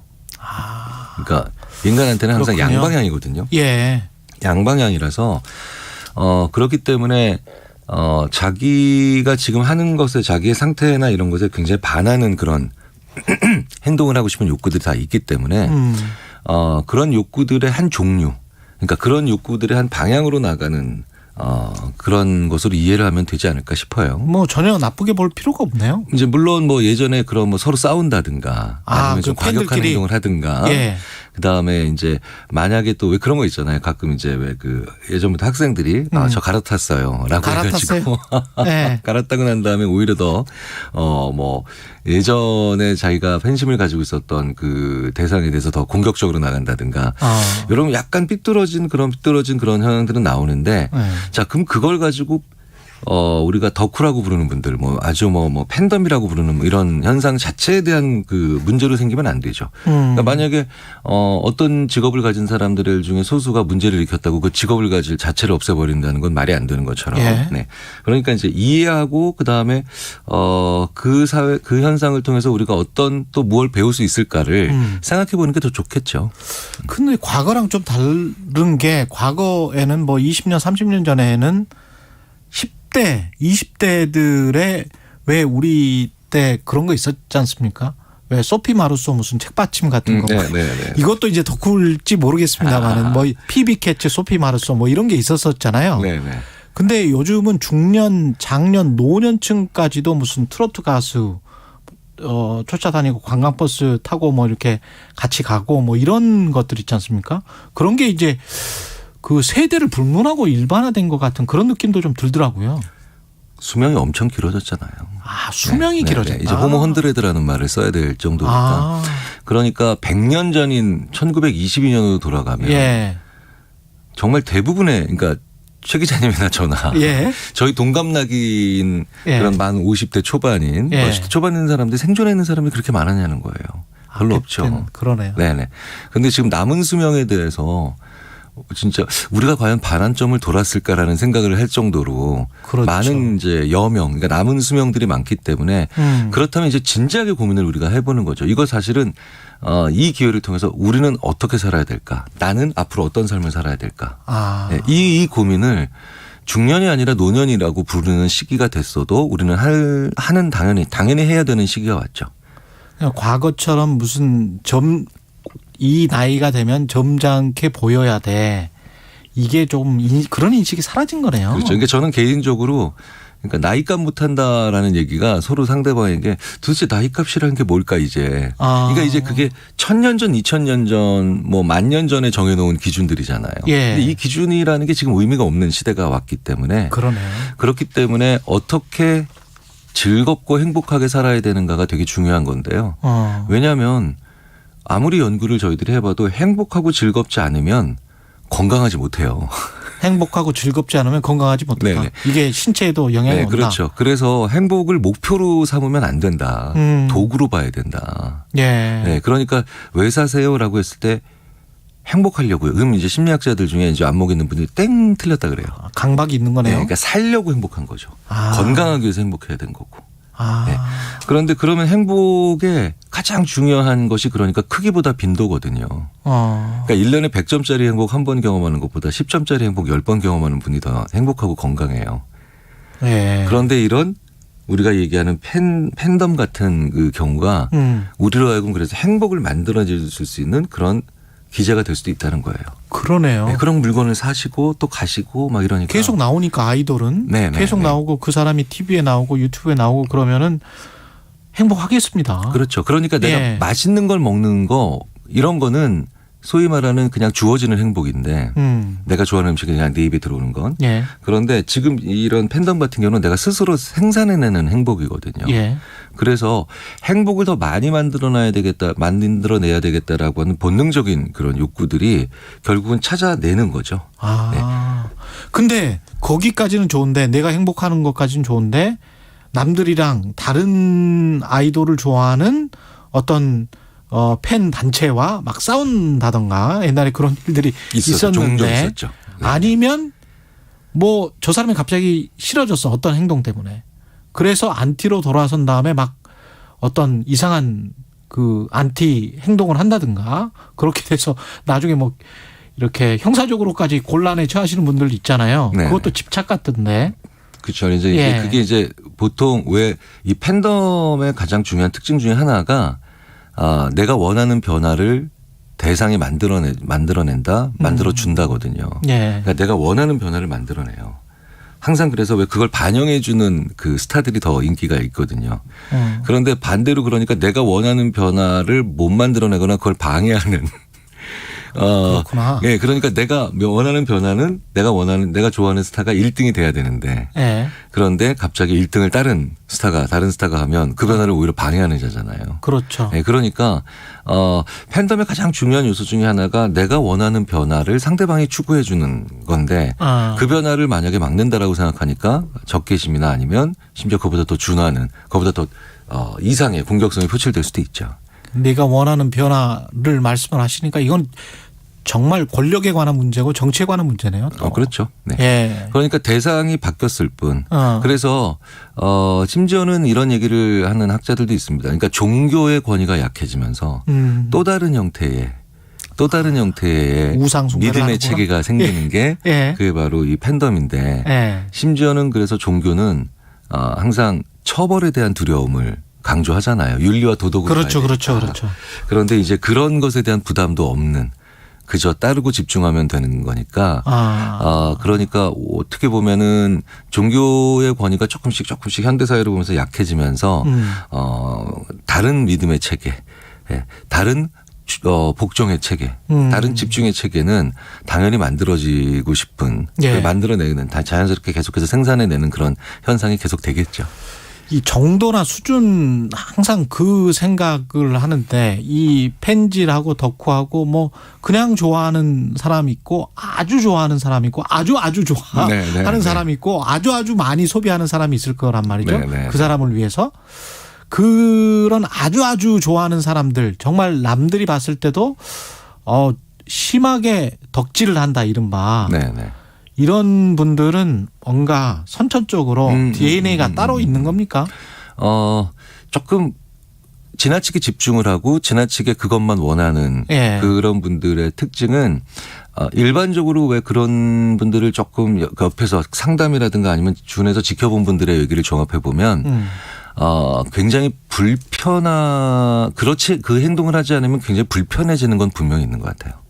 그러니까 이게 사람이 못 견디는 거죠. 그러니까 못 견딘다는 게 불편한다는 얘기랑 똑같은 건데 인간이 가장 싫어하는 것 중에 하나가 불편감이나 아니면 불안감인데 이게 늘 불편하고 늘 불안한 거예요. 무언가에 집중하지 않으면. 무언가에 빠져 있지 않으면. 그래서 제가 예전에 한번 그런 분들 좀 심각하게 본인도 그래서 나기가 너무 심각한 수준이다라고 해서 상담을 받으러 온 분. 그분과 관련된 그 자료들을 좀 보고 난 다음에 보니까 이분은 멍 때리는 게 불가능한 분. 그러니까 우리가 보통 이렇게 가만히 있는 이 한가로운 부분 자체가 불가능한 분. 제가 제일 좋아하는 게 멍 때리는 건데. 제가 말씀드렸잖아요. 그래서 왜 정치적으로도 왜 진보나 보수만 있는 게 아니라 그게 아니라 자유를 더 좋아하는 분들이 계시다고. 그런 사람들이 멍 때립니까? 그러니까 그런 자유를 좋아하는 분들은 일반적으로 아주 무언가에 구속되는 거를 별로 안 좋아하시니까 덕후나 아니면 팬덤을 강하게 형성하는 경우가 좀 적어요. 그렇군요. 아주 진보적인 분과 아주 보수적인 분이 오히려 그런 거에 더 강하게 빠지는 경우도 많죠. 그런 연구들은 꽤 있습니다. 그렇군요. 그러니까 그래서 왜 저는 중도라고 안 부르고 물탄 거 뭐 이거 반 저거 반처럼 중도라고 부르지 않고 예전에 한번 제가 그런 분들은 더 중요한 가치가 자유다.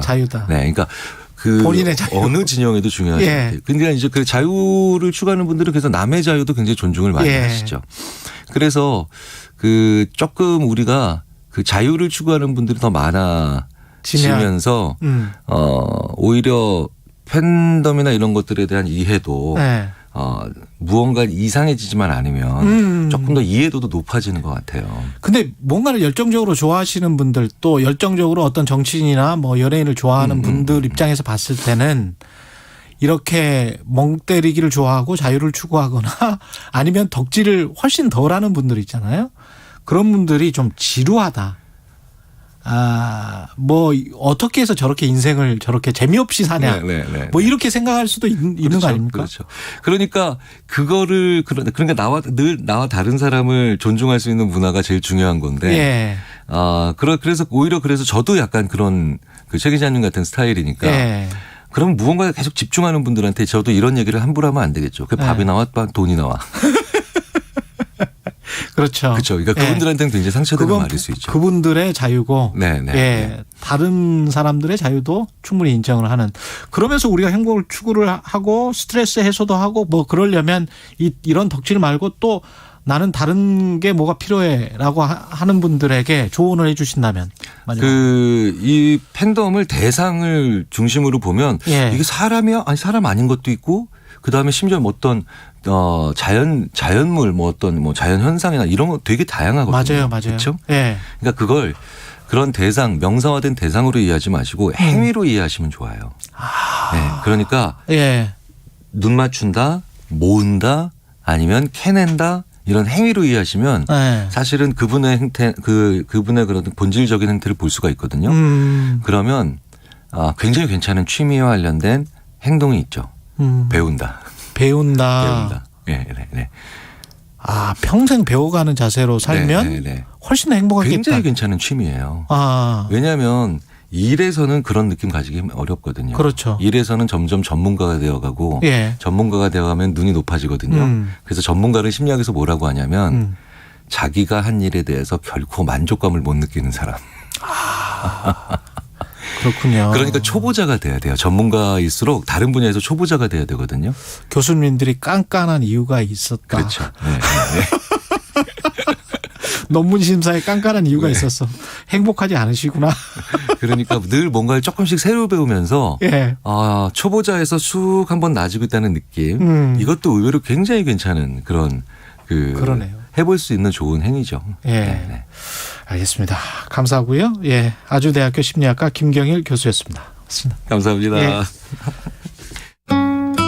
이 시각 교통 상황입니다. 영동고속도로 인천 방향으로 광교터널 부근에서 부곡까지 밀리는데요. 광교터널 부근은 사고 여파로 더 혼잡합니다. 이후 안산 일대 막히고요. 월곶에서 서창 분기점 쪽으로도 사고 여파로 정체입니다.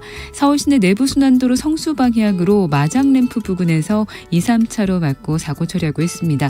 월곡램프부터 정체고요. 올림픽대로 하남 방향으로는 반포대교 지나 사고가 났고요. 뒤로 여의하류 나들목부터 밀리고 있습니다. KBS 교통정보센터에서 이승미였습니다.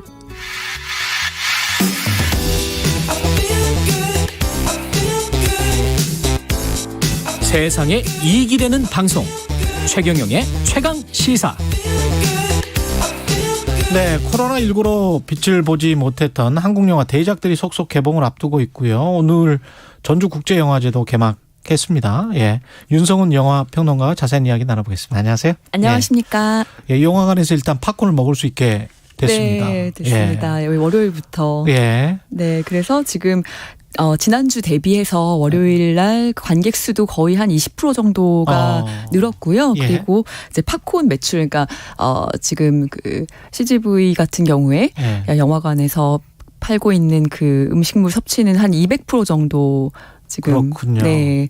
20% 정도 관객 수가 늘었다는 거는 생각보다 그렇게 폭발적으로 증가하지는 않네요. 월요일이었으니까요. 월요일이었으니까. 월요일 그 집계여가지고. 이번 주말 또 봐야 되겠군요. 네, 주말을 좀 보면 좀 더 많이 늘어날 것 같고요. 그리고 일단은 뭐 영화가 중요한데 그렇죠. 다음 주에 이제 또 마블 영화가 개봉을 하기 때문에 다음 주 정도 되면은 좀 더 그 폭발적인 성장세가 있지 않을까 싶습니다. 마블 영화 할리우드 블록버스터 뭐 어떤 영화들이 있죠?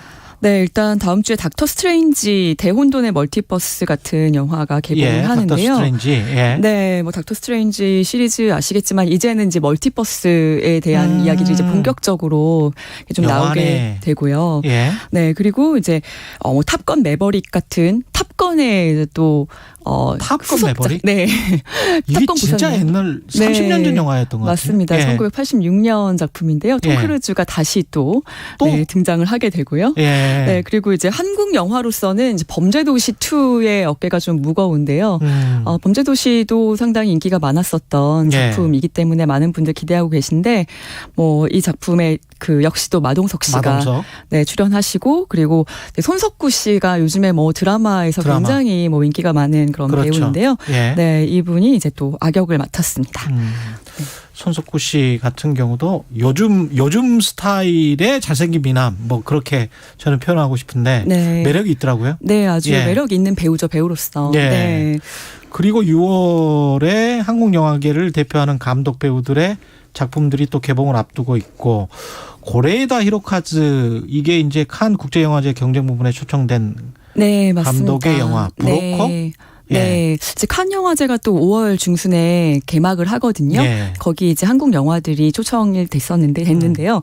근데 이제 고레에다 히로카즈 감독도 이제 들으시는 분들은 일본 감독 영화인데 또 어떻게 한국 영화로 분류가 되는지 궁금하신 분들 있으실 것 같은데 이제 지금 영화 국적 분류는 자본의 출처에 따라서 하게 되어 있습니다. 그렇게 그래요? 하고 있습니다. 네, 통상적으로. 네, 그렇기 때문에 이제 지금 이 작품은 CJ에서도 배급을 하고 네, 또 영화사 집에서 제작을 하고 한국 그렇군요. 배우들이 등장하는 작품이기 때문에 누구 나옵니까 한국 배우는? 일단 송강호 씨 이번 여름에 송강호 씨 나온 작품들 많이 보실 수 있을 것 같은데요. 그래요? 네, 강동원 씨, 배두나 씨, 이지은 씨 이렇게 출연을 대단하네, 합니다. 이거. 네, 스타 배우들이 많이 출연하는 작품이죠. 송강호, 강동원, 배두나, 이지은. 네, 예. 이 영화의 내용은 이제 베이비박스를 중심으로 일어나는 이야기를 그리고 있는데 예. 뭐 좋은 이제 부모를 만나게 해주기 위한 그러니까 브로커라는 뜻이 아마 좀 이렇게 착한 브로커의 의미를 담고 있는 것으로 아직 뭐 이렇게 오픈을 안 했기 때문에 그렇죠. 네, 잘 알 수는 없지만 이제 그렇게 알려져 있습니다. 네. 박찬욱 감독의 영화 헤어질 결심 이것도 개봉을 앞두고 있습니다. 네, 이 작품도 이제 칸 영화제 초청을 받아서 두 작품이 같이 경쟁 부문에 지금 올라 있거든요. 경쟁작인데요. 네, 아가씨 이후에 지금 처음으로 선보이는 작품입니다. 6년 만이고요. 뭐 박찬욱 감독 하면은 뭐 전에 광고에도 나왔었던 것 같은데 뭐 칸느박이라고 해가지고 칸 영화제 이제 단골 초청 손님인 그런 감독이기도 하죠. 네, 이 작품 역시 뭐 이제 네 번째로 칸 국제 영화제 경쟁 부문에 초청된 작품입니다. 박해일 씨가 출연하고요. 또 탕웨이 씨 오랜만에 볼 수 있는 그런 작품입니다. 탕웨이 씨, 기대작들이 많네요. 김한민 감독이 이순신 3부작 지난번에 이제 명량도 이거 1,000만 넘었었죠. 이 작품이 아직까지 기록을 갖고 있습니다. 그래요? 최다 관객수로서. 그렇죠. 네, 1,761만 명. 1,700, 2천만 명이네. 매출액으로는 좀 이제 그 영화 가격이 상승하면서 다른 작품들이 넘어선 작품들이 있는데요. 네, 관객수로는 최다입니다. 아직까지. 그리고 명량의 후속작이라는 이제 한산 용의 출연. 네. 이거 한산대첩 이야기하는 것 같은데요? 맞습니다. 그러니까 이제 명량해전 5년 전에 있었던 한산해전을 그리는 작품인데요.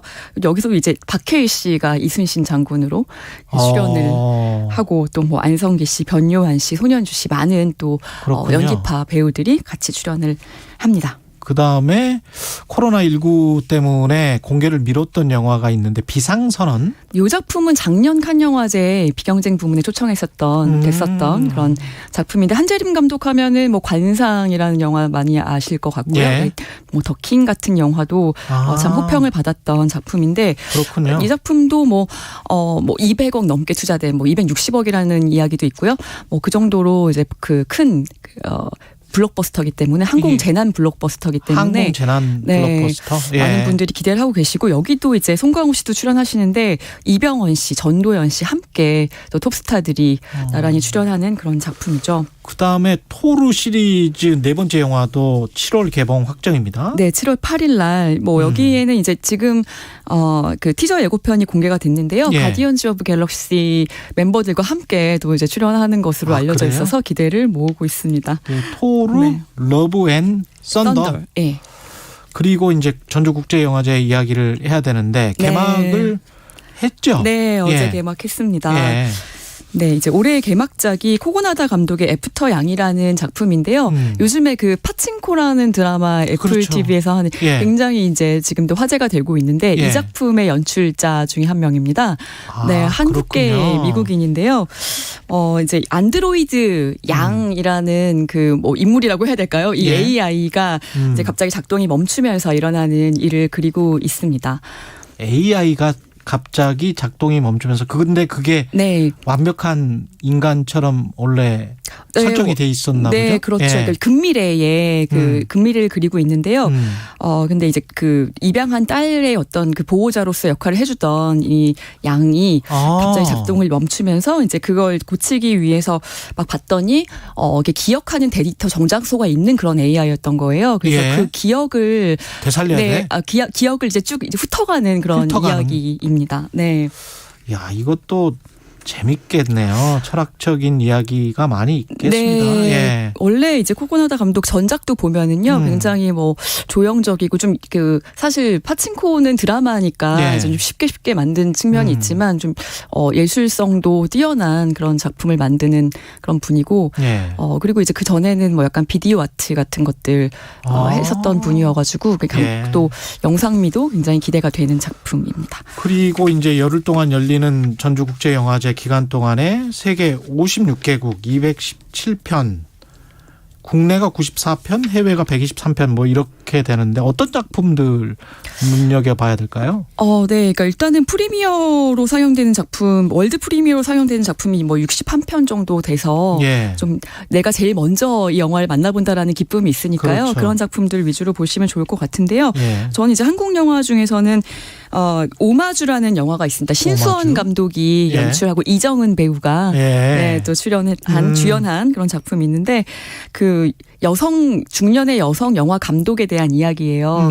네, 그래서 항상 이제 조금은 이렇게 매너리즘에 빠져 있고 그런 그 영화 감독이 예전에 그 뭐 한국의 두 번째 여성 영화 감독으로 알려져 있는 홍은원 감독의 영화를 이제 복원하면서 뭔가 조금 더 자기도 다시 뭔가 출발하고 싶고 뭐 이런 어떤 그 자신감을 얻게 되는 예. 그런 이야기를 이제 담고 있습니다. 이정은 씨는 뭐 워낙 연기를 잘하니까요. 이정은 배우는. 네, 그래서 이 작품이 뭐 이제 해외 영화제에도 초청이 많이 되고 했는데 이탈리아 피렌체 한국 영화제에서는 또 심사위원상 최고상을 수상을 해서요. 예. 네, 기대를 모으고 있습니다.